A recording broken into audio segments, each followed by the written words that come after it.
বুঝে যায় এই সন্তান এখন ভুল পথে হাঁটা শিখেছে, সুতরাং ভুল পথে হাঁটতে না দিয়ে বিয়ে দেওয়া দরকার আছে না নাই?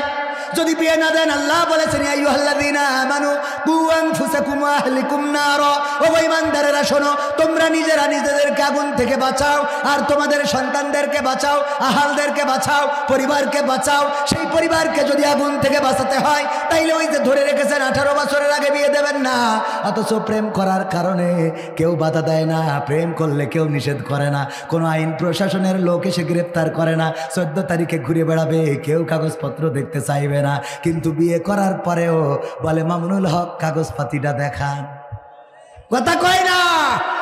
বিয়ে করার পরে কাগজপত্র, অথচ বিয়ে হইলে এমন দুই পরিবারের দুইজন সাক্ষী থাকবে, মুখে বলবে যে আমি ওরে বিয়ে করলাম, দুইজন সাক্ষী ওরা থাকলো, মেয়ে যদি কোনো প্রতিবাদ না করে চুপ করে থাকে তাও বিয়ে হয়ে যাবে। তবে লিগাল সাক্ষ্য, ওই যে সাক্ষী থাকতে বাবা জানে এমন না হয় যে দুইখান থেকে 2 ফেরেশতা, আমার 2 ফেরেশতা, তোর 2 ফেরেশতা সাক্ষী। হ্যাঁ, পাক্কা আছে না নাই?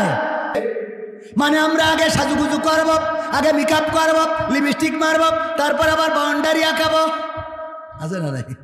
এনে কালো করি একটা বাউন্ডারি মারে, এই বাউন্ডারি আঁকাবো, টিপ দেব, নুক্তা দেব, সব দেওয়ার পরে তারপরে বুরখা পরি, চোখ দুটো দেখা যাবে, এই পরে যাব, যাওয়ার পরে বয়ফ্রেন্ডের সাথে ওই গদখালি ফুল বাগানে মন্টু মিয়ার বাগান বাড়ি যাওয়ার পরে আস্তে করে তার সামনে খুলে দেব, আবার বাড়ি আসার সময় পরিয়েতে চলে আসবো। তাহলে তোমার মনোরক্ষা করলাম, শয়তানও খুশি থাকলো। জোরে জোরে বলেন সুবহানাল্লাহ। না নাউযুবিল্লাহ হবে, আমার ভুল হয়েছে। মা বোনেরা, এই যে সাজুগুজু করে আবার আপনারা পর্দা করেন, বোরখা পরেন। আজকেও আমার ফোনে আমি একটা ছবি সেভ করে রেখেছি, ধরা খেয়েছে পতিতাবৃত্তির জন্যে, যাদেরকে ধরেছে দেখে মনে হয় সব ইসলামী আন্দোলনের নেত্রীরা, মানে সিয়ারা এবং বোরখা দেখে মনে হচ্ছে ইসলামী আন্দোলনের নেত্রী। আমি আপনাদের একেবারে দেখাতে পারবো, মনে করতে পারেন যে হুজুর বানাই বলছে, দেখাবো? এই যে একদম খাতা কলমে দেখাই দিচ্ছি, কারণ এইটা এসব না দেখলে আপনারা মনে করেন যে হুজুররা এসে এসব গল্প পাই কনে। এই কই আমি সেই সেভ রেখেছি। এই যে আপনারা দেখেন, একেবারে যদি দেখা যায়, আর না গেলে আমাদের মিডিয়া দেখতে পাচ্ছে যে একেবারে পর্দা করে বুরখা পরে মনে হচ্ছে সব ফেরেশতা জান্নাতুল ফেরদাউস, এবং এদের আইডি সার্চ করলে দেখা যাবে সব আইডিতে লেখা নাম জান্নাতুল ফেরদাউস, অথচ শয়তানের আখড়া পতিতাবৃত্তি। দেখেন সব মনে আছে ছাত্রী সংস্থার নেত্রীরা, নাউজুবিল্লাহ। মানে দেখে মনে আছে, আবার মনে করেন না যে হুজুর আবার ওই জায়গার লোক, মানে ওরা এমনভাবে সেজে গুজে রয়েছে, দেখি একটা দেখি মনে হবে পরহেজগার, একের পিছনে যেই যদি নামাজ পড়া যায় তা জান্নাতে যাওয়া যাবে। ওগো আমার ভাইয়েরা, ওগো আমার মায়েরা, এই যে সাজুগুজু করে অন্যায় করে বেড়ান, এইগুলো করা যাবে? আর আমাদের সরকার বলে এই বিউটি পার্লার কে দিয়েছে, ঠিক না বেঠে? বিউটি পার্লার আল্লাহ বললো সাজুগুজু করা যাবে না, আর ওরা ওই মেশিন বসাই বলে এটা কে দিয়েছে, এটা নাই উন্নয়নের অংশ। আর এতে করে কি করছে আমার যুবকরা, এরা তেস মারা খায়। দেখি মনে করে পরিমণির খালাইতো বোন, বিয়ে করি ঘুমটা উঠাইয়ে দেখে আল্লাহ কি নিয়ে আইছি, পরিমণির তো একেবারে আপন খালাইতো বোনের মতো, নিজের প্রাউড ফিল করে নিয়ে আইছি, বন্ধুর বলে মাল একটা নিয়ে আইছি দেখিস।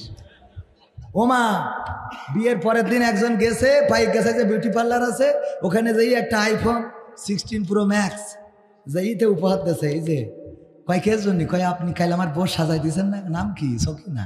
হ্যাঁ সকিনা নামের একটা মেয়ে সাজাইছে আমার বউ আপনার জন্য, এই যে আইফোন 16 প্রো ম্যাক্স। ও তো খুব খুশি, আল্লাহ এরম স্বামীর আরও যেন 3টে বিয়ে হয় যাতে পাওয়া যায়। ও খুইলিয়ে দেখে কি এর আইফোন 16 প্রো ম্যাক্স, ওর মধ্যেই নোকিয়া 1100 গাডার মারা বাটনেও কাজ করে না, লিখা রয়েছে এখন কেমন লাগে এখন। কারণ কালকে তুই যেইটারে সাজাইয়া দিছিলি ওইটা আমি বাসর রাত ঘুমটা উঁচু করে দেখলাম পরিমণির খালাইতো বোন রাশমিকা মান্দানার চাচাতো বোন এত সুন্দরী। আর সকালবেলা যখন গোসল করে ওয়াশরুমতে বেরোলাম, বেরোয় লাইট মেরে দেখি আল্লাহ নোকিয়া 1100 গাডার মারা বাটনেও কাজ হয় না। এখন কেমন এবার গান গাই, আমি পারি না আর পারি না, আমি কেন মরি না, আজরাইল কি চিনে না আমারে গো, আমি পারি না আর পারি না, হয়তো 2 দিন পরে মরবো, আগে মরলে কি ক্ষতি, ওরে এই দুনিয়ার রং তামাশা বুঝলাম না রে একরতি, ও আমার ঘরের রমণী সে যে কাল নাগিনী, আমারে বিউটি পার্লার বাজাইলো 12টায়, আমি পারি না আর পারি না। এই গান পুরুষরা গাই বলে নিজেদের দিকে গেয়েছে, আমি পারি না আর পারি না, আমি কেন মরি না, আজরাইল কি চিনে না আমারে গো। আর আমার মা বোনেরা যদি গাইতো তাইলে ওরা গাইতো এইভাবে, আমি পারি না আর পারি না, আমার স্বামী কেন মরে না, আজরাইল কি চিনে না আমার স্বামী রে গো, আমি পারি না আর পারি না। এমন মা বোন আছে না নাই, বলে তুমি মরো না কেন, আল্লাহ তোমারে তুলে নেয় না কেন, এত মানুষের মরা খবর পায়, তোমার মরা খবর পায় না কেন। বিশ্বনবী বললেন, ওগো নারীরা অধিকাংশই জাহান্নামী অপরাধ হিসাবে। সাহাবীরা জিজ্ঞাসা করলেন অপরাধ কি, বলল মেজর কারণ হলো 2টা বড় কারণ, 2টা বড় কারণের মধ্যে 1 নম্বর কারণ হলো নারীরা তাদের স্বামীর নাশুকুরি করে। কি করে? নাশুকুরি করে, স্বামীর কৃতজ্ঞতা পোষণ করে না, স্বামী যা কিনে এনে দেয় পছন্দ হয় না, স্বামী যে শাড়ি কিনেছে তার সুতো ভালো না, যে 3 পিস কিনেছে তার কালার ভালো না, যে মাছ কিনেছে তাতে কাটা বেশি, যে ওল কিনেছে তাতে গাল চুলকায়, যে গরু কিনেছে ও দুধ হয় না, যে ঘর করিছে সে বাড়ির রং ভালো না, যে জায়গায় জমি কিনেছে ওতে ফসল হয় না, যে ঘোড়া কিনেছে ভালো ছোটে না, যে গাড়ি কিনেছে স্টার্ট হয় না, সব খারাপ। আর ওর আব্বার বাড়িতে একটা গাই গরু নিয়ে আইলো, ওই গাই গরুটা ও বুড়ি হয়ে মরি জাতি গেল, তাও এখনো গাই গরুটা মরিনি, ঠিক না ভাই? ঠিক। ওই একটা গাই গরু, তাও কোন গাই গরু, যেই গাই গরু একবার বাজারে তোলার পরে মানুষ এসে জিজ্ঞেস করছে গরুর দুধ হয় কটুক, বলছে গাই জ্বালায় গাই বাসে না, দুধ হয় কটুক। সেই গাই একটা দিয়েছে যে না এইটা জামাত দিয়ে দাও, যেহেতু বাজারে বিক্রি হইল না, সুতরাং 2টা শালা, ওই শালা 2টা আবার আনতি যে রাস্তায় 3বার গিয়ার ফেল করিয়েছে, ওইটার আবার লেজ মুড়াই স্টার্ট দিতে হয়েছে। তারপরে ওই গরু এনে দিলে, এইবার আমার চাচা যান ওই যে দোতলা বাড়ি করিয়েছে, চাষির বলতেছে দেখো অনেক কষ্ট করে কিন্তু দোতলা বাড়িটা করলাম, বলছে আব্বাকে ওই তো গাই গরুটা এনে দিলাম। ঘের গতবার ছিল 5 বিঘা, এবার 10 বিঘে, বলতেছে চলো একটু ঘেরের পাশে ঘুরে বেড়াবা, ঘেরের কাছে যাই, বলছে আব্বাকে বাড়িতে গাই গরুটা না আনলি এই 5 বিঘা নিতে পারতে। এরপরে পাইক গাছায় 5 শতক জমি কিনেছে, বললো আজকে রেজিস্ট্রি করার দিন, চলো রেজিস্ট্রি করবা, রেজিস্ট্রি করবে, চলো ওখানে আপ্যায়ন করবো যারা জমি বিক্রি করতেছে।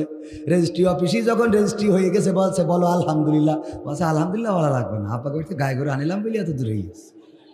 ওই জায়গায় 5 তলা বাড়ি করিয়েছে, করার পরে আমার চাচা বলছে চলো আজকে ফিতে কেটে ওই বাড়িটা উদ্বোধন করবো, তুমি আগে সিঁড়ি বেয়ে উঠবা তারপরে আমি উঠবো। ফিতে কেটে বলছে আব্বাকে বাড়িতে গাই গরুটা আনিলাম বলে। এরপরে একটা গাড়ি কিনেছে, কেনার পরে ওই গাড়িতে চড়ায় বলছে চলো পাইক গাছাটা ঘুরাই দেখাবো, গাড়িতে চড়িয়ে বলছে আব্বাকে বাড়িতে গাই গরুটা না আনলি বলে তুমি গাড়ি কিনতে হইতে না। আমার বিশ্বাস ওই জান্নাতে যদি দেখা হয়, জান্নাতের সিঁড়িতে যখন দেখা হবে তখন ঘা দিয়ে বলবে আব্বাকে বাড়িতে গাই গরুটা আনিলাম বলে জান্নাতে, তা না হলে তোমার আসতে হইতো না। ওই গাই গরু আর মরল না। বাবার বাড়ি সব ভালো, ওর মা ভালো, ওর বাপ ভালো, ওর ভাই গাঞ্জা খালো, সে আল্লাহওয়ালা। শালি যেটা 3-4টে স্বামী পাল্টানো হয়ে গেছে, ওর মতো চরিত্রবান একটাও নেই। আর আমাদের বোন ও যত নামাজি হোক, এ বোন ভালো না, কথা কয় না, ঠিক না বেটে? ওর আব্বাকে বাড়িতে যে ফল আনে, আমার শ্বশুর বাড়িতে কবুতর এনেছে, আল্লাহর কিরে করি ও কবুতর জীবনে বাচ্চা তো দেয়ও না, খালি দুলাভাই বাড়ি এসে খাচ্ছে আর ঘুরে বেড়াচ্ছে। আর আমি কিছু বলতেও পারি না যে শ্বশুর বাড়ি কবুতর, গোলমাল বাঁধবে যে হ্যাঁ আব্বাকে বাড়িতে আনিস বলে তোমার এত রাগ, মানে ঝামেলার তো শেষ নেই। আরও সেই সময় ছিল ওদের গ্রামে এমপি, আমি মোট কিছু বলিনি। ভয় আছে না? আগো ঘর ঠিক না থাকলে দুনিয়া শেষ, তাই না চাচা? এক চাচা ওয়াজ শুনেছে যে যদি কেউ সকালবেলা ঈদুর জুম্মাত, ও খুদা আমার টাইম তো শেষ হয়ে গেছে না, আর একটুখানি শুনে ভাইরা আমার, একটুখানি আমি বলছি, গান। ক্ষমতায় কেউ স্থায়ী হয় না, হোক না সে হাসিনা কিবারে না, সে আরটা চিরকাল থাকে না। ক্ষমতায় কেউ স্থায়ী হয় না, মুজিবুর বেশি দিন থাকেনি, জিয়াউর কেউ তো রাখেনি। মুজিবুর বেশি দিন থাকেনি, জিয়াউর কেউ তো রাখেনি। এরশাদ চলে গেছে পৃথিবী ছেড়ে, এরশাদ চলে গেছে পৃথিবী ছেড়ে, কেউ আজ তার কথা কয় না। ক্ষমতায় কেউ স্থায়ী হয় না, হাসিনা ক্ষমতা ধরে রাখতে আয়না ঘর বানিয়েছিল, জনগণের রোশন আলে দাদার দেশে পালিয়ে গেল। হাসিনা ক্ষমতা ধরে রাখতে আয়না ঘর বানিয়েছিল, জনগণের রোশন আলে দাদার দেশে পালিয়ে গেল। ডিবি হারুনের পাশে আর, ডিবি হারুনের পাশে আর পরিমণিদের দেখা যায় না। ক্ষমতায় কেউ স্থায়ী হয় না, হোক না সে হাসিনা কিবারে না, সে আরটা চিরকাল থাকে না। ঠিক না বে ঠিক? গান মানে গান শোনাবো না হজ শোনাবো না হজের হক আদায়। আজকে যে আয়াতটা নিয়ে কথা বলতে চাইলাম, এই আয়াত আমরা পড়ি কোথায়? কবরে। এই আয়াত নিয়েও যদি কথা বলি তাও 2 ঘন্টা লাগবে। তো শর্টকাটে বলি, এই আয়াত কবরে পড়ার জন্য না, এই আয়াতের পরে অবিচার করেন, এই আয়াতের পরে অবিচার করা হয়, জুলুম করা হয়। এই জুলুম কি আপনারা করতে রাজি আছেন? যদি না থাকেন তাইলে আজকে জুলুম করা হবে না কোন জায়গায় পড়লে সেটা কি শিখাই দেব? শিখবেন? শিখবেন? ওগো আমার ভাইয়েরা, ওই যে প্রথমেই উদাহরণ দিয়েছিলাম, যে বিয়ে করেছে তার বিয়ে সম্বন্ধে সাবধান করে লাভ নাই, যে করে নাই তারে সাবধান করা দরকার। এই আয়াতটা প্রথমে নাজিল হয়েছিল মুসা আলাইহিস সালামের উপরে, ফিরাউনকে বলে শোনানোর জন্য। আল্লাহ বললেন, যাও মুসা, যে শিগগিরই ফিরাউনরে শান্ত করো, তারে থামাও, কারণ সে বাউন্ডারি ক্রস করেছে, সে এত জুলুম শুরু করেছে, তারা সাবধান করো। মুসা আলাইহিস সালাম বললেন, কি করে সাবধান করাবো? তারে তুমি বলবা আমি নবী, আল্লাহর তরফ থেকে এসেছি, আল্লাহ যদি না মানে তাইলে তুমি হাতের লাঠি ছেড়ে দিবা, সাপ হয়ে যাবে। যদি না মানে বগলের নিচ থেকে হাত বের করবা, আগুন ঝমকাবে। যদি তাও না মানে তাইলে তারে নরম করে বুঝাবা, সফটলি তারে শোনাবা। মিনহা খলাকনাকুম, পড়েন, মিনহা খলাকনাকুম ওয়া ফিহা নুঈদুকুম ওয়া মিনহা নুখরিজুকুম তারাতান নুখরা। ওগো ফেরাউন, এই আয়াতটা নাজিল হয়েছে কার পরে? মুসার পরে। কার পরে? প্রথমে নাজিল হয়েছে কার পরে? মুসার পরে। মুসা ফিরাউন রে বলো, ওগো ফেরাউন, এই মাটি থেকে তোমাকে সৃষ্টি করা হয়েছে, আবার এই মাটিতে তোমাকে ঢুকানো হবে, আবার একদিন এই মাটি থেকে তোমাকে জীবন্ত করে উঠানো হবে। সুতরাং এত ক্ষমতার বড়াই দেখায় লাভ নাই, এত পাওয়ার দেখায় লাভ নাই। তুমি বলো আনা রব্বুকুমুল আলা, এই বলে লাভ নাই, কারণ রব বলে একজন আছেন যিনি তোমার মাটি থেকে সৃষ্টি করেছে, আবার মাটিতে ঢুকাবে, আবার মাটিতে উঠাবে। এই কথা বলার জন্য মুসাকে পাঠাইলো কোথায়? আর আমরা এই কথা বলার জন্য যাই কোথায়? তাহলে কি জুলুম করি না? করি না? এখন এই আয়াত তাহলে কোনে পড়তে হবে? ডক্টর ইউনূস উনার কাছে যেয়ে বলতে হবে, মিনহা খলাকনাকুম। আমি আমার বিএনপির ভাইদের বলেছি, যারা নির্বাচন চান অতি তাড়াতাড়ি নির্বাচনের দরকার, এইভাবে বললে হবে না। সুজা চলে যান ডক্টর ইউনূসের কাছে, আর যাই বলেন, মিনহা খলাকনাকুম ওয়া ফিহা নুঈদুকুম ওয়া মিনহা নুখরিজুকুম তারাতান উখরা। ওগো ইউনূস, এত ক্ষমতার বড়াই দেখায় লাভ কি? মাটিতে বানাইছে, মাটিতে ঢুকাবে, আবার মাটিতে একদিন জীবন্ত করে উঠাবে। সুতরাং তোমার দায়িত্ব হলো নির্বাচন দেওয়া, আগে নির্বাচন দিয়ে তাড়াতাড়ি করে সিয়াস ছাড়ো। কথা বোঝা গেছে তো? কোনে পড়তে হবে? 2 নম্বর, এমপি মন্ত্রী উপদেষ্টা যারা আছে তাদের কানের কাছে যেই পড়তে হবে, ওই যে তৌহিদি জনতা নিয়ে কটাক্ষ করেছে যে মাহফুজ, যাকে বলে মাস্টার মাইন্ড নাকি তার ছিল, চুল ঝাঁকড়া ঝাঁকড়া, মাস্টার মাইন্ড কার ছিল সেটা বড় কথা না, রক্ত দিয়েছে তাওহীদি জনতা। আপনি তাওহীদি জনতাকে কটাক্ষ করবেন তা হবে না, ওরে বলতে হবে মিনহা খলাকনাকুম ওয়া ফিহা নুঈদুকুম ওয়া মিনহা নুখরিজুকুম তারাতান উখরা। ওগো মাহফুজ, ওগো উপদেষ্টা, তাওহীদি জনতা নিয়ে কটাক্ষ করো না, তোমারে মাটিতে বানাইছে, মাটিতে ঢুকাবে, মাটিতে উঠো, বোঝেননি? এরপরে পড়বেন এই গ্রামে সুদখোর আছে না নাই? সুদখোর যে তার কাছে যেয়ে বলবেন ওগো চাচা মিনহা খলাকনাকুম ওয়া ফিহা নুঈদুকুম ওয়া মিনহা নুখরিজুকুম তারাতান উখরা। সুদ খাও, লাভটা কি? মাটিতে বানাইছে, মাটিতে ঢুকাবে, মাটিতে উঠাবে, আল্লাহর সামনে দাঁড় করাবে। সুতরাং এই সুদ খাওয়া ছেড়ে দাও, তার সুযোগ আছে না নাই?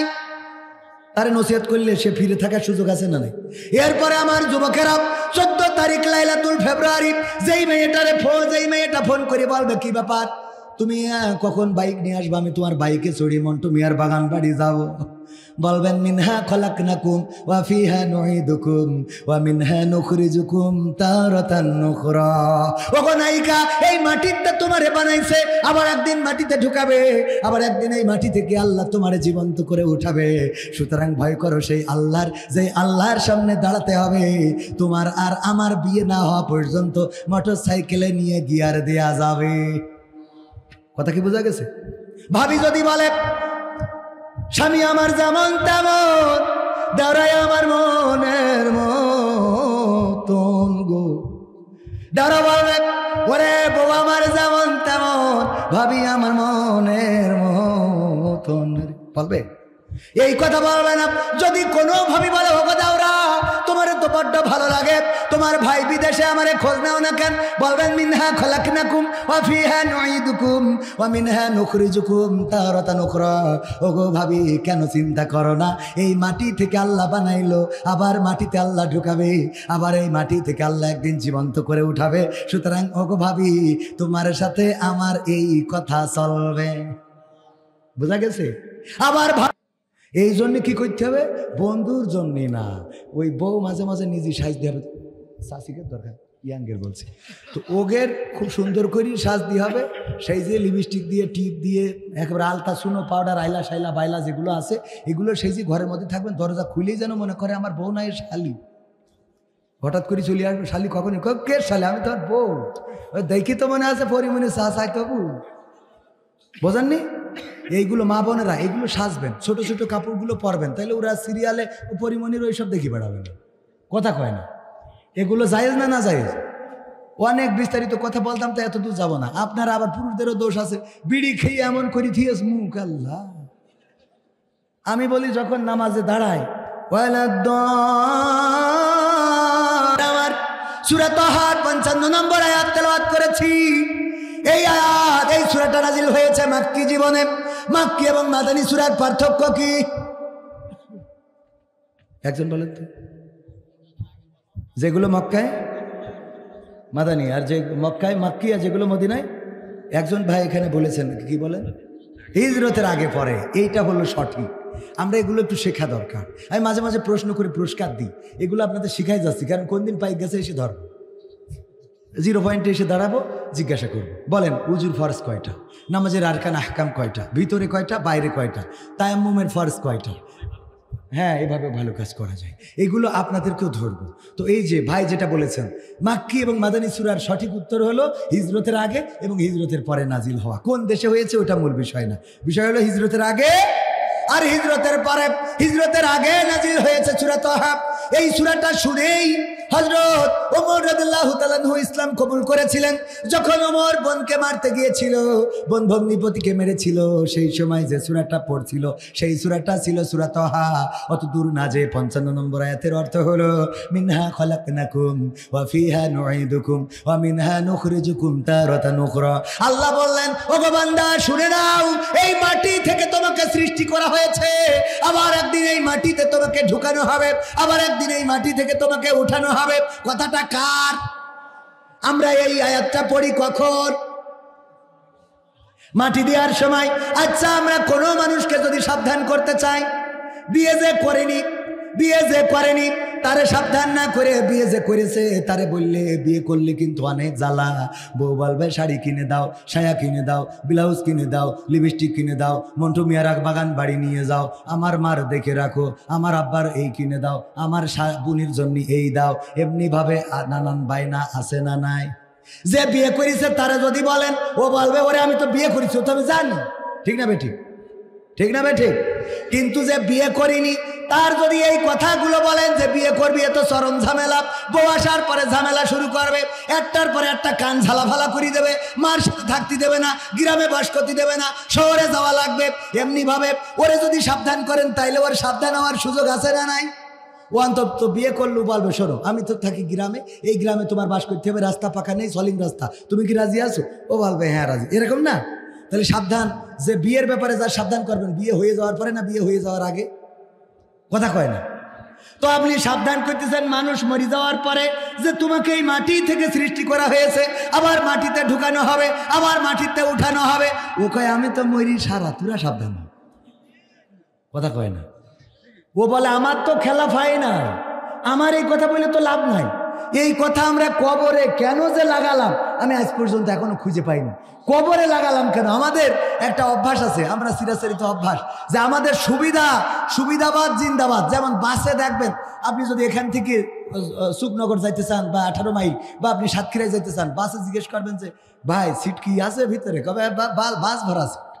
আসেন বাস ভরা সিট, ভিতরে ঢুকলেন, ঢুকি দেখলেন যে বাস ভরা সিট আছে কিন্তু খালি নেই, আছে কিন্তু খালি নেই। হঠাৎ মিজাজ খারাপ হয়ে গেল, যে হেল্পার আমারে বললো বাস ভরা সিট খালি। ও বেঠিক বলিনি, রাগ হয়ে গেছে, হেল্পারের কলার ধরবেন, হঠাৎ দেখবেন যে লিখা রয়েছে নিশ্চয় আল্লাহ ধৈর্যশীলদের পছন্দ করে, আল কোরআন। যাজ্ঞা মাইনে নিলাম। যেই ট্রাকটা দেখবেন যে সবচেয়ে বেশি গাছ লোড দিয়েছে, ওই ট্রাকের পিছনে লিখা গাছ লাগান, পরিবেশ বাঁচান। অথচ পৃথিবীর গাছগুলো কেটে ট্রাকে বেরিয়েছে, নিচে পিছনে লিখে রেখেছে কি? যেই বাসে লিখে রেখেছে যে নামাজ কায়েম করুন, ওই বাস ড্রাইভারে বলা হচ্ছে ভাই মাগরিবের রক্ত চলে যাচ্ছে, দাঁড়ান, কয় ওই স্ট্যান্ডে পড়বে। ওর পিছনে লিখে থেকে রেখেছে কি? ও বলছে স্ট্যান্ডে যেই পড়বে, তাহলে সহ্য না করি পারা যায়? আজকে একটা বাসের পিছনে দেখলাম লিখা রয়েছে যে শরীরের কোনো অংশ গাড়ির বাইরে রাখবেন না, মানে বাসের বাইরে রাখবেন না। গরমে দেখলাম অনেকেই জানলা এরাম করি বসে রয়েছে, অর্ধেক বাইরে অর্ধেক ভিতরে। ওই হেল্পার নিষেধও করে না, তাই তো পিছনে হাদিস লিখে রেখেছে, মানে কথা লিখে রেখেছে। হাদিস মানে তার রাসূলের হাদিস না, কথা। হাদিস মানে কি? কথা, বাণী। তো এই বাণী লিখে রেখেছে শরীর, তার মানে আমাদের কাজ হলো। তবে এগুলো শুনে যে মানুষ একদম মানে না তা না, অনেকেই মানে। এক চাষা নাকি আপনাদের পাইক গাছের এক হিন্দু চাষা বাসে উঠেছে, আমার আব্বা বলতো যে বাসে উঠে ওনার বুড়ির কোলের মধ্যে করে নিয়ে বসে রয়েছে জড়াই ধরে। তো মানসি দেখে একটু খারাপ ভাই, যুবক যারা ওরা হাসাহাসি করছে যে বুড়ো বয়সে কি প্রেম, কোলের মধ্যে নিয়ে জড়ায়, মানে আপনাদের বয়সে আর কি। হ্যাঁ, আমার চাচার তো একজন বলছে, সভাপতি বলছে, এই মুরব্বী আপনি তো বক্তা মানুষ, বোঝেন না, পাশে চড়িয়েছেন, একবার সিট তো একটা পাশে আছে, তার পাশে বসাইনো যায় না, কোলের মধ্যে নিয়ে বলছে বাসে কি লিখে রেখেছে? তুমি মনে হয় লেখাপড়া জানো না? ওই যে দেখো কি লিখে রেখেছে, কি লিখা রেখেছে, নিজের মাল নিজে সাবধানে রাখুন। তা আমার মাল সাবধানে রাখবো না, তোমার কাছে সাইডে দেবো আমি এখন? কখনো পাইছাম মানুষ মানে না কিছু। এক ফকির ভিক্ষে করছে, পাইক গাছে লিখা রয়েছে যে ফকির মুক্ত অঞ্চল। কি মুক্ত? ভিক্ষুক মুক্ত অঞ্চল। ওর নিচেই বসে ভিক্ষে করতে। আমাদের চাচা যেই বলছে, এই ফকির তোমার কি আক্কেল বোধ নেই? বাবু কি হয়ে মানে তুই লিখা কি আর নিচে করছিস কি লিখা? আমি তো বাবু লেখাপড়া জানি রে। বাস ওখানে লিখা রে ভিক্ষুক মুক্ত অঞ্চল, আর তুই তার নিচেই আসন গাড়ি বইছিস। বলছে লিখাও ঠিক আছে, আমিও ঠিক আছি। কি করে? বলছে আমি তো ভিক্ষে করছি না। কি করছি? বলছে আমি সাহায্য তুলছি। কি চলছে? সাহায্য চলছে। কোনে যাবেন ফকিরদের? এখন ওরা তো আমাদের থেকে স্মার্ট, আমাদের থেকে স্মার্ট। আমার বাড়ির গেটে ফকির রয়েছে, ভ্যানে করে শুয়ে রয়েছে, আল্লাহর ওলি ভ্যানে আরামসে বসে আছে, আর মাইক বাজতেছে, কানা ফকিরের দান করিলে দান করেন ভাই রে ভাই, দান করিলে আখেরাতে ওই পারে পাওয়া যায়। দান করেন ভাই রে ভাই, দান করেন ভাই রে ভাই। গামলাইনে দাঁড়াইছে ভ্যান আল্লাহ আমার গেটের সামনে, একেবারে বাস্তবতা বলছি, আমার জীবনের সত্য ঘটনা বলছি, বানিয়ে বলা না এটা। তো বলতে আমি বললাম, এই ভ্যান আলা ভাই, আপনি তো এই ভ্যান চালাইয়ে ওরা নিয়ে আসছেন, তো আপনি ভ্যান চালাইয়ে তো ওর সংসারটা চালাই দিতে পারেন, ওর খামা খাই যে ভ্যান চালাই ওর নিয়ে আসেন। বলছে হুজুর আপনি বুঝতে পারেন কেন? তো বলছে আমি ফকির নিয়ে আসি, আপনার কিটা করি? তো আপনি তো নিজেই তো দেখলাম চালাই নিয়ে আসলেন, গামলাই নিয়ে কেটে ধরেছেন। বলছে ফকির আমারই নিয়েছে, ফকির আমারই নিয়েছে। আমি বললাম ফকির আনলো কি করে? বলছে আমি ওনার আন্ডারে চাকরি করি। ও বলছে উনি আমার বস। কেন? বলছো ভ্যানও ওনার, মাইকও ওনার, এই গামলা ওনার, কাড়ি নিলে আমি ফকির। মাসে মাসে 10,000 টাকা বেতন, আমি এই ভ্যানে করে নিয়ে বেড়াই আর এই গামলা ধরি বাড়ি বাড়ি এই যে ই করি। তা আমি বলছি তা ওই মাইকি খাটাই থিয়েস কাজ। বলছে ও কথা বলি পারে কিনা, ও অত টাইম নেই, ওই একদিন রেকর্ডিং করে ঠিক দিয়ে ওতে চলবে, তুই দিলি দে, না দিলি অসুবিধা নেই। কত বড় খারাপ। আর আমার গাড়ি এখন আমার চালাইতে, আমি ড্রাইভার পোষার টাকা নেই। ভাইয়েরা আমার, আলোচনায় আসি। আমার কাছে বলেছে আমার ইসরাফিল ভাই, আপনার আমার নাম সেবে শাহরিয়ার লিখলাম কেন? ওটাও একটা নাম। আমি এইটাই শাহরিয়ার খুঁজি, কেউ দেখাইতে পারে না। আমি এসে ভাইয়ের বললাম শাহরিয়ার ভাই কই? বলতো শাহরিয়ার কিটা আমাদের আমার। হ্যাঁ তাহলে নামও হ্যাঁ খেলা হবে। আমি কিন্তু এখনো ভাই আমার বলিল, ভাই আমাদের এখানে গান কম, ওয়াজ বেশি, তো এই জন্য একটু ওয়াজের দিকে যাচ্ছি। ওয়াজ শোনাই, গান দুই একটা শোনাবো। না না, কৌতুক তো তাফসির মাহফিলি কবেই ছেড়ে দিয়েছি। ওয়াজের মাহফিলে ওয়াজ করবো, আপনি যদি বলেন একটাও গান গাবেন না, 2 ঘন্টা ওয়াজ করে দেবো। যদি বলেন 2 ঘন্টা গান গাবেন, 2 ঘন্টা গান গাবো, কোনো অসুবিধা নেই। আর যদি নাটক করাইতে চান তাহলে নাটকের স্টেজ করতে হবে, ওইটা কোনো ওয়াজের স্টেজ হবে না। সেই স্টেজে এসে আমরা নাটক করে বাড়ি যাবো। কথা বোঝেননি? পরিবেশ মেনটেন্স করে চলতে হবে। মসজিদে যাই নামাজ পড়ার জন্য, উজুখানায় যাই উজু করার জন্য, টয়লেটে যাই টয়লেট করার জন্য। টয়লেটেরও জরুরত আছে, তাই বলে উজুখানায় যেয়ে করবে? কথা কয় না। হ্যাঁ এটা তাহলে বুঝতে পারিছেন। তো সঙ্গীত শোনাবো, আলোচনা আসি। এই আয়াতটা আমরা কেন কবরের কাছে যেয়ে পড়ি? তার মানে আমাদের কিছু, ওই যে শেখ হাসিনা একটা আয়াত নিয়েছিল, লাকুম দিনুকুম আলিয়া দিন, এটা শেখ হাসিনার আয়াত, বুঝেননি? লাকুম দিনুকুম মানে যখন সুবিধাবাদ জিন্দাবাদ এ দেশে হবে না, দাদা আছে। কথা কয় না। এই হলো সুবিধাবাদ জিন্দাবাদ, লাকুম দিনুকুম। ওরে বাবা, আমাদের ফখরুল ইসলাম আলমগীর নাম ধরেই বললাম, বলতেছে কোরআনের সাথে রাজনীতির সম্পর্ক নেই। আমিও মানলাম, হঠাৎ করে দেখি 5 কলি টুপি মাথাইতে সর্বনাই গেছে। আচ্ছা তাহলে ভাল লাগে বলেন? বললি কোরআনের সাথে রাজনীতির সম্পর্ক, আবার টুপি মাথাইতে তাহলে সর্বনাথ দরবারে কি করতে গেছি? কথা কয় না। তার মানে দরকার মতো আমরা লাইন ফিরিয়ে নিতে চাই, কথা বলে না। আমি বলেছি, যারা বলেছে এই দেশে আওয়ামী নিষিদ্ধ করার পক্ষে আমরা নই, এই দেশে আওয়ামীরও রাজনীতি করার গণতান্ত্রিক অধিকার আছে, আমি তাদের বলেছি অবশ্যই আছে, কিন্তু আপনাদের জবাবদিহিতা করতে হবে। যখন নেত্রীর সামনে, বাড়ির সামনে বালুর ট্রাক ছিল, তখন গণতন্ত্র কোথায় ছিল? যখন নেত্রীকে দুর্নীতির মামলায় জেলে দিয়েছে, রিমান্ডে নিয়েছে, ঠিকমতো চিকিৎসা হতে দেয় নাই, তখন গণতান্ত্রিক অধিকার কোথায় ছিল? যখন ইলিয়াস আলী সালাউদ্দিনকে গুম করেছে, সালাউদ্দিনকে তো পাওয়া গেছে, ইলিয়াস আলীকে আজও পাওয়া যায় নাই, তখন গণতন্ত্র কোথায় ছিল? যখন তারেক জিয়াকে রিমান্ডে নিয়ে নির্যাতন করে ব্যাকা করে বিদেশে পাঠাইছে, এখনো দেশে ফিরতে পারে নাই, গণতন্ত্র কোথায় ছিল? কথা কয় না। আমরাও তো গণতন্ত্রের পক্ষে, সবার রাজনীতি করার অধিকার আছে, কিন্তু অপরাজনীতি করার অধিকার কাউকে দেয়া হবে না।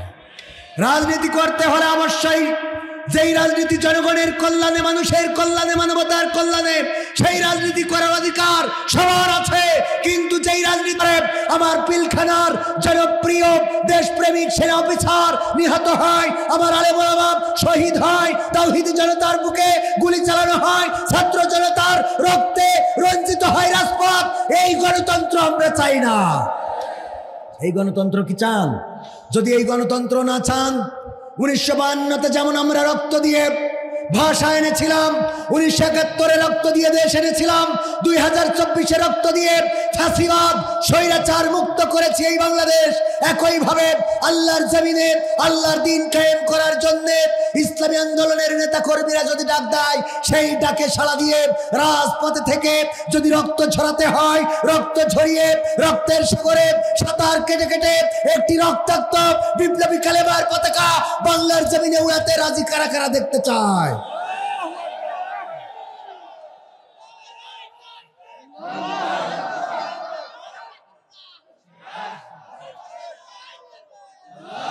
সম্মানিত তাওহীদি জনতা, আমাদের মেসেজ অনেকেই বুঝতে পারে না।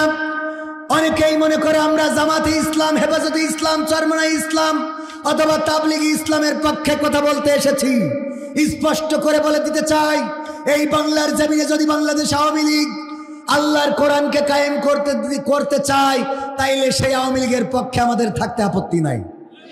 এই বাংলার জমিনে যদি বিএনপি কোরআনের রাজ কায়েম করে দিতে চায়, সংসদে যদি কোরআনের আইন দিয়ে চালাতে চায়, সেই বিএনপি করতে আমাদের কোনো আপত্তি নাই।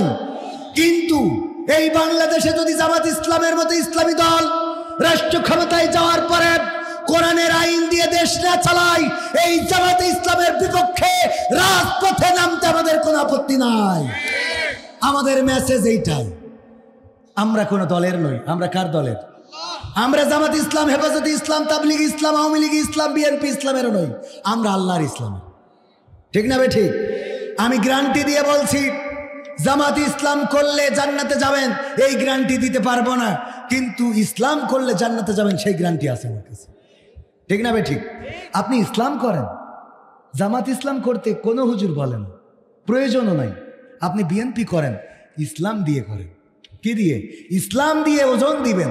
যদি দেখেন যে ওকে ইসলামের মানদণ্ডে বিএনপি ঠিক, আমি বলবো সেইটাই ঠিক। কিন্তু ইসলামের মানদণ্ডে যদি জামাতের চরিত্র না মেলে, সেই জামাতও ঠিক নেই। কোরআনের সাথে যারা করবে দ্বন্দ্ব, তাদের সাথে কবু হবে না আপোষ।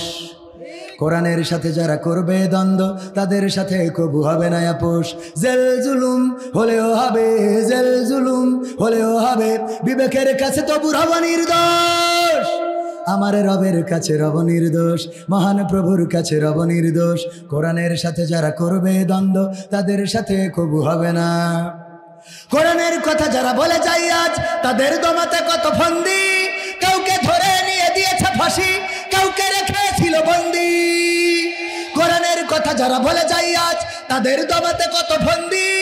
কাউকে ধরে নিয়ে দিয়েছে ফাঁসি, কাউকে রেখেছিল বন্দি। হক কথা বললেই জ্বলে যায় গাব, কোরআনের কথা সইতে পারে না। হক কথা বললেই জ্বলে যায় গাব, কোরআনের কথা সইতে পারে না। জানি না তাদের আমাদের পরে কেন এত আক্রোশ। জেল জুলুম হলেও হবে, জেল জুলুম হলেও হবে, বিবেকের কাছে তবু রব নির্দোষ। আমার রবের কাছে রব নির্দোষ, মহান প্রভুর কাছে রব নির্দোষ। কোরআনের সাথে যারা করবে দ্বন্দ্ব, তাদের সাথে কবু হবে না। কোরআনের কথায় আজ বলতে গেলে আসছে বাধা কত ভাবে। কোরআন প্রেমিকেরা হাতে রেখে হাত সামনে এগিয়ে যাবে। দিনের কথায় আজ বলতে গেলে আসছে বাধা কত ভাবে। কোরআন প্রেমিকেরা হাতে রেখে হাত সামনে এগিয়ে যাবে। হক কথা বলতে করি না কো ভয়, জীবনের বিনিময়ে আনবো বিজয়। হক কথা বলতে করি না কো ভয়, জীবনের বিনিময়ে আনবো বিজয়। বুকে আছে শক্তি, অন্তরে আছে সাহস। সাহস আছে? আছে? আছে মানে কি? যে জোরে বললেন, ওই যে স্যার জিজ্ঞেস করলো জীবনের ছাত্রদের মধ্যে তোমাদের কার সাহসী ঘটনা আছে জীবনে? এক ছাত্র বলছে স্যার আমার আছে। কি ঘটনা বলছে? আমি সুন্দরবনে গেছিলাম, যাওয়ার পরে রয়্যাল বেঙ্গল টাইগার একটা শুয়ে রয়েছে, তারপর আস্তে আস্তে আস্তে আস্তে যেই পিছন ঘেসাত করে লেজ কেটে নিয়ে চলে আসিছি। স্যার বলছে এই তোমার সাহসী ঘটনা? রয়্যাল বেঙ্গল টাইগারের লেজ কেটে আনিছি, আপনি কি মনে করেন? কয় মাথা বাদ দিয়ে লেজ কেটলি কেন? কয় মাথা এক সপ্তাহ আগে কেটে কেটে নিয়ে গেছে। মাথা তাইও আস্তে আস্তে গেছে। আর যদি মাথা থাকতো তা তো বাড়ি আসলি বউ কইতো সে লুঙ্গি কনে খুলতে হয়ে যাও। ঠিক না বেঠে?